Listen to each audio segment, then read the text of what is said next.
धन्यवाद मान्यवर, आपने मुझे महामहिम राष्ट्रपति के अभिभाषण पर अपनी बात कहने का मौका दिया। मान्यवर, जब मैं महामहिम राष्ट्रपति जी का अभिभाषण पढ़ रहा था तो मुझे लगा कि इतनी बड़ी बड़ी बातें इस भाषण में सरकार के द्वारा महामहिम जी के माध्यम से कहलवाई गई है, जिसका वास्तविकता से कोई लेना देना नहीं है। जमीन पे आप ठीक विपरीत काम करते हैं और जब महामहिम राष्ट्रपति का अभिभाषण करवाते हैं तो आप श्रेष्ठ भारत, एक भारत, सबका साथ, सबका विकास और अमृत महोत्सव की चर्चा करते हैं। मान्यवर, मैं बड़ी विनम्रता पूर्वक आपके सामने सरकार से पूछना चाहता हूं, आप देश के महापुरुषों को याद कर रहे हैं, बहुत अच्छी बात है, याद कीजिए, लेकिन आजादी के 75वें अमृत महोत्सव में, आजादी के 75 वर्ष पूरे होने पर अगर महामहिम राष्ट्रपति के अभिभाषण में गांधी जी की भी चर्चा कर देते तो आपको शर्मिंदा होना पड़ता, आपका सर शर्म से झुक जाता। अहिंसा के पुजारी राष्ट्रपिता महात्मा गांधी को धर्म संसद बुलाकर उत्तराखंड में अपमानित किया जाता है मान्यवर, मध्य प्रदेश में अपमानित किया जाता है मान्यवर, छत्तीसगढ़ में अपमानित किया जाता है मान्यवर। मैं कहना चाहता हूं, अगर यह सरकार गोडसे की विचारधारा पर चल रही है तो मुझे कुछ नहीं कहना, लेकिन अगर गांधी के प्रति जरा भी सम्मान है तो उन लोगों के खिलाफ मुकदमे दर्ज करके उनको जेल के सीखचों के पीछे डालना चाहिए। यह राष्ट्रद्रोह है मान्यवर। बापू का अपमान हो रहा है। दुनिया के किसी देश में चले जाइए, आप कहते हैं हम भारत से आए, लोग कहते हैं गांधी जी के देश से आए।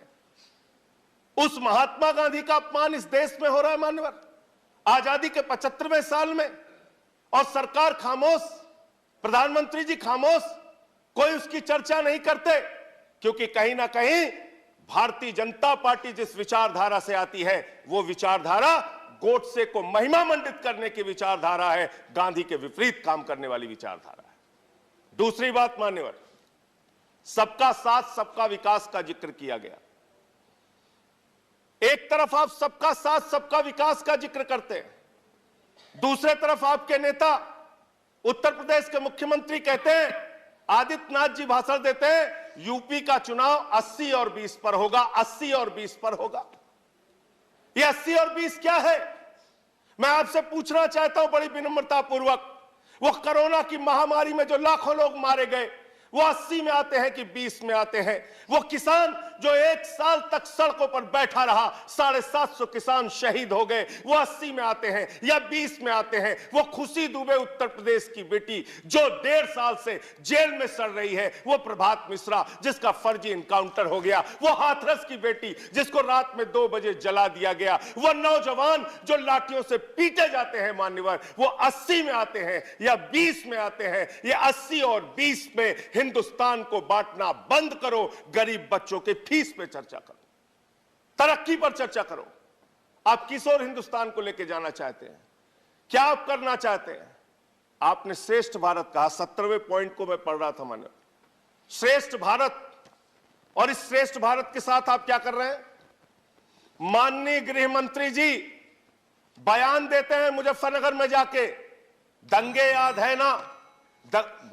हाँ, आप 4 मिनट बोल चुके हैं मान्यवर, प्लीज। जिसके एक मेंबर है, जिसके एक मेंबर है, एज पर रूल्स जा रहा हूं, please as per rules, 10 as per rules, नहीं मेरे साथ न्याय कीजिए सर, एज पर रूल्स। मैंने आपका नाम लेट से आया, मैं आपको अवसर दे रहा हूं। एक मेंबर है, अगर आप नहीं, अगर आप, मैं उस पर बहस नहीं करना चाहता, मैं रूल्स के अनुसार आपको मौका दे रहा हूं, नहीं तो मैं दूसरे किसी को आमंत्रित करूंगा। 2 मिनट में करें आपको ऑलरेडी 4 मिनट बोल चुके हैं, प्लीज। मान्यवर, मैं बड़ी विनम्रता पूर्वक आपसे कहना चाहता हूं, हमारे देश के गृह मंत्री, इस भाषण में श्रेष्ठ भारत की बात कही गई, वो भारत श्रेष्ठ है, श्रेष्ठ था, श्रेष्ठ रहेगा, लेकिन उस श्रेष्ठ भारत को आप दिन रात पाकिस्तान से डराते हैं।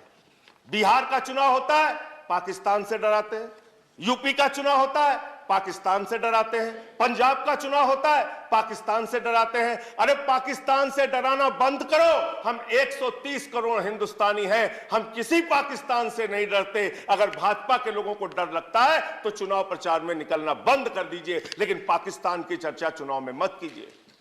मान्यवर, मैं पूरा भाषण पढ़ रहा था, किसानों का जिक्र आया, गरीब कल्याण योजना का जिक्र आया, आपने उसका बजट न्यूनतम कर दिया।